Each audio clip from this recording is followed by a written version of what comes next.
मेरे बच्चे, अब ध्यान से सुनो। जो मैं कहने जा रही हूं वो कोई साधारण बात नहीं है।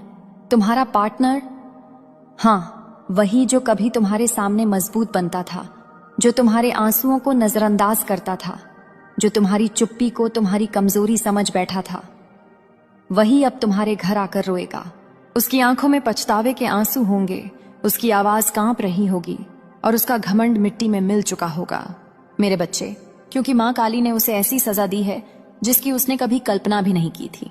उसने तुम्हारे साथ जो किया, जो झूठ बोले, जो अपमान दिया, जो दर्द चुपचाप तुम्हारे दिल में उतार दिया, मैंने सब देखा। एक एक पल, एक एक सांस। वो समझता रहा कि तुम कमजोर हो, तुम सह लोगे, तुम चुप रह जाओगे। लेकिन मेरे बच्चे, जब अन्याय हद पार करता है तो मैं मौन तोड़ती हूं। अब उसके जीवन में सब कुछ उलटने लगा है। जो उसका सहारा था वही छूट रहा है, जिस पर उसे घमंड था वही उसे तोड़ रहा है। उसकी नींद उड़ चुकी है, उसका मन डर से भर चुका है। वो खुद नहीं समझ पा रहा कि उसके साथ ऐसा क्यों हो रहा है। लेकिन सच्चाई यही है, ये मेरी सजा है। मैंने उसके कर्मों का हिसाब खोल दिया है, और जब कर्म बोलते हैं तो कोई बहाना काम नहीं आता।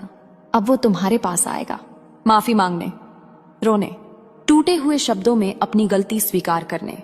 लेकिन मेरे बच्चे, याद रखना, मैं तुम्हें सच दिखा रही हूं, फैसला तुम्हारा है।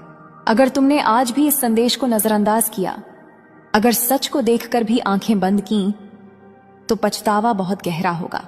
इसलिए देख लो, समझ लो और अपने आत्मसम्मान को पहचानो। मैं तुम्हारे साथ हूं। जो तुम्हारे खिलाफ गया उसका अंत यही है। मेरे बच्चे, अभी कहानी खत्म नहीं हुई है। तुम सोच रहे होगे कि क्या सच में वो इतना टूट जाएगा? तो सुनो, जिस चेहरे पर कभी घमंड था, अब वही डर साफ दिखाई देगा। जिस जुबान से उसने तुम्हें कम आंका, अब वही जुबान कांपते हुए तुम्हारा